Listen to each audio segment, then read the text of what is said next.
ما كان محمد أبا أحد من رجالكم ولكن رسول الله.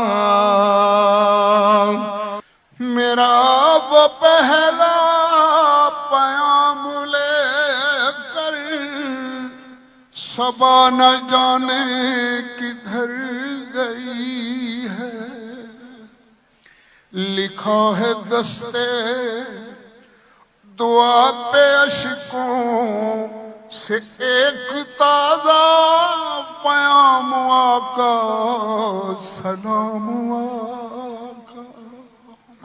سرکار کے قدموں کے نشان چوم رہا ہوں، مجھے اکیلا نہ سمجھنا. رحمت العالمین اتھارٹی کا قیام عمل میں لایا جا رہا ہے، جس کا بنیادی مقصد اور کردار سب کو متحد کرنا. اسکولز کے اندر سیرت النبی صلی اللہ علیہ وآلہ وسلم کے نصاب کا مسلسل جائزہ لینا اور رہنمائی کرنا. میڈیا کے ذریعے معاشرے کی طرز زندگی میں مثبت تبدیلی لانا، فکری اور نظریاتی سوچ کو بیدار کرنا.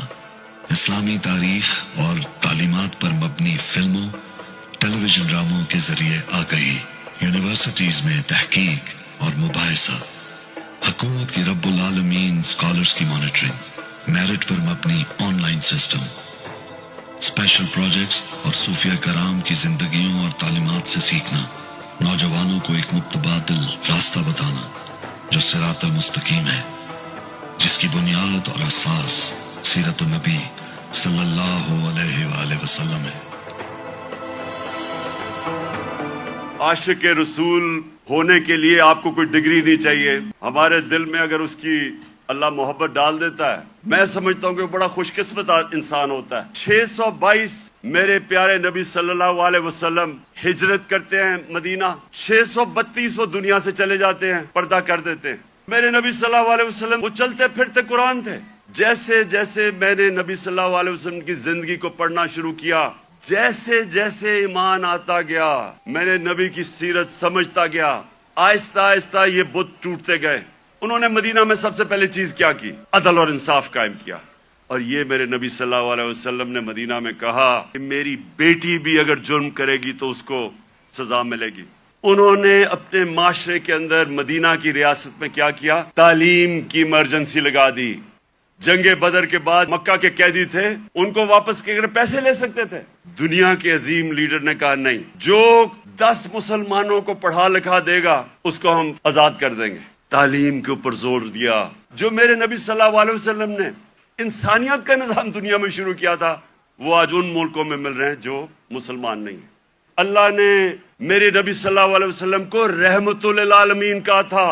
جو بھی معاشرہ میرے نبی صلی اللہ علیہ وسلم کے احکامات پہ چلے گا، جو بھی ان کی سیرت پہ چلے گا، وہ مسلمان ہیں یا نہیں ہیں، اللہ کی ان کی برکت آ جائے گی ان کے اوپر، کیونکہ وہ رحمت للعالمین تھے. میں نے رحمت للعالمین اتھارٹی بنائی. مقصد اس کا کیا تھا؟ کہ ہمارے بچوں کو سیرت نبی سے ان کا کیریکٹر مضبوط کریں. یونیورسٹی کالجز کے اندر ڈیبیٹس ہو، ہماری جو اسکالرز ہیں وہ ڈسکس کریں کہ اللہ نے کیوں ہمیں حکم دیا ہوا ہے کہ نبی کی سنت پہ چلو، ہماری بہتری کے لیے. اس دن پہ اپنی ساری یوتھ کو کہتا ہوں، شروع ہمیشہ سیرت نبی سے کریں، اس کے بعد قرآن کی تعلیم دیں. پہلے مجھے نبی کی سیرت میں نے پڑھی اور سمجھی، ان کی تاریخ، ان کی زندگی، پھر مجھے قرآن کی سمجھ آئی. اس سے پہلے مجھے قرآن کی سمجھ ہی نہیں آتی تھی. نبی صلی اللہ علیہ وسلم کی زندگی پڑھیں. جو پھر اللہ آپ کو ہدایت کرتا ہے وہ آپ کی قسمت ہے، لیکن کم از کم اس سے آپ تیار ہو جائیں گے دنیا 21ویں صدی کا مقابلہ کرنے کے لیے.